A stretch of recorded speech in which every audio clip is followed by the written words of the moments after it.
Well, it looks like the country may well have Kamala Harris to kick around a little bit more, in the famous words of Richard Nixon. So, Kamala Harris, you may remember her from such misses as the 2024 presidential campaign, where she lost. Kamala Harris announced earlier this year that she was not running what I thought would be something close to a slam dunk campaign for governor of California in 2026, which led me to believe or suspect or speculate that she was still interested in politics but might run for president in 2028 again. Well, fast forward to her interview over the weekend with the BBC. This is her first interview in the United Kingdom. Here is what she said. She said, asked if she would be the nominee in 2028. She said, possibly. Okay. But then she said this, which, I mean, this feels to me like as close to an announcement as you can get. I am not done, the former vice president said. I have lived my entire career as a life of service, and it's in my bones.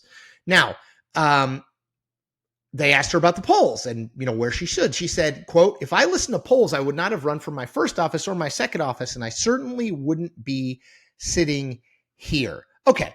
I mean, I'm not reading too much into this, right? If you say public service is in my bones, if you say it possibly could be you running for president in 2028, I mean, when it's October 2025, you're the former vice president and the last presidential nominee, and you're talking like that, it feels to me like you're probably going to run, right?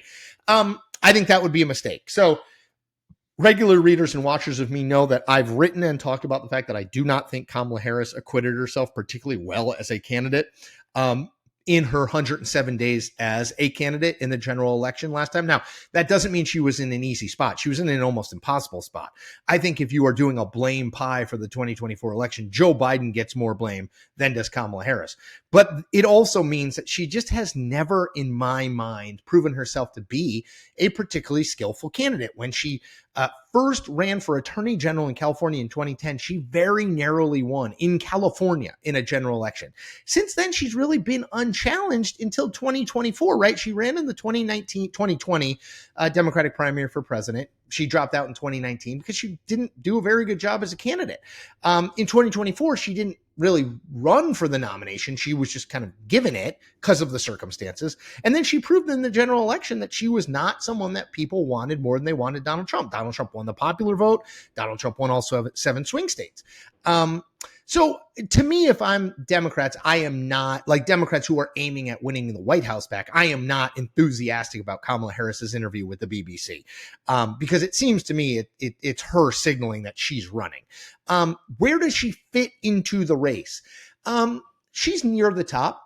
Most of the polling that I've seen has Gavin Newsom, the governor of California, in first place right now. Again, it's October 2025. So take it with a grain of salt, but has Gavin Newsom in first place and Kamala Harris in second. I tend to think her best day as a candidate will be her in 2028 will be her first day as a candidate. I think she will be at the highest point in polling at that point. And I just don't see an electorate, a Democratic electorate, who is looking for fresh faces, outsiders, younger people. It just does not strike me that Kamala Harris fits any of those molds in any meaningful way, right? If you want to go the establishment route, there are other options: Gavin Newsom, Josh Shapiro, Gretchen Whitmer, right? That you can pick. If you want to go the outsider route, you've got the AOC option, or an actor or a business person who decides to run. So I just don't. To me, it doesn't make sense. I think she's misjudged the electorate if she thinks that she's going to win the nomination in 2028. Of course, look, I've been wrong plenty of times. I did not think Donald Trump was going to win the nomination in 2016, much less get elected president, much less get elected to a second term as president. So, but what I would say is I just don't think she fits the moment. I don't think she's a particularly good candidate, but I do think, based on that interview at the BBC, based on her book tour, what she wrote about in her book, 107 Days, how well it sold, I'm sure she thinks that she's running for president, and she may well get into the race.